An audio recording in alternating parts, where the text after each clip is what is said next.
ketika seorang pahlawan aslinya wibu militan.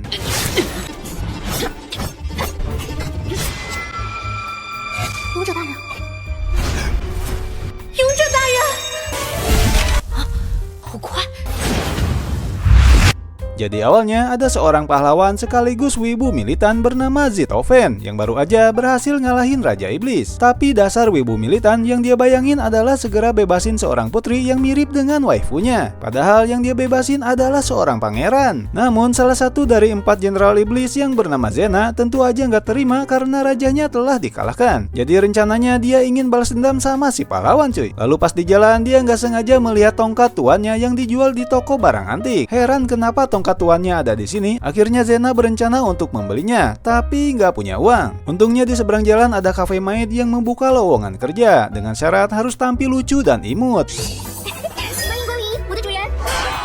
Baru aja dipikirin rencana balas dendam, orang yang dicari malah datang nyamperin ke kafe. Kayaknya si Zena ini nggak tahu kalau si pahlawan aslinya seorang wibu militan nih. Karena si pahlawan kayak yang nggak kenal atau bisa aja pura-pura nggak kenal, jadinya Zena berpikir si pahlawan lagi rencanain sesuatu. Padahal dia cuma pengen makan sekaligus foto bareng maid yang lucu. Lalu di sisi lain ada juga salah satu dari 4 jenderal iblis yang bernama Fogu, yang kerjaannya sekarang jadi fotografer cewek-cewek cakep tapi nggak izin dulu. Dan salah satu korbannya ialah cewek cakep sekaligus komandan kerajaan yang fotonya diterbitkan di majalah dengan kostum anime cuy. Karena dikejar terus sama korbannya yang minta tanggung jawab, si Fogu ini malah ikut sembunyi di rumahnya si pahlawan yang sepertinya mereka udah temenan nih.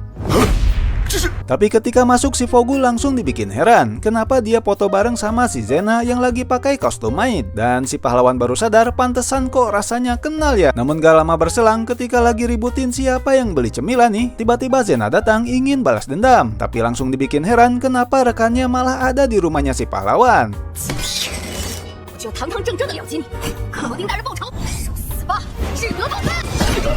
Meskipun udah dikasih tahu kalau perang telah usai dan mereka udah enggak lagi musuhan, Zena tetap melancarkan serangan.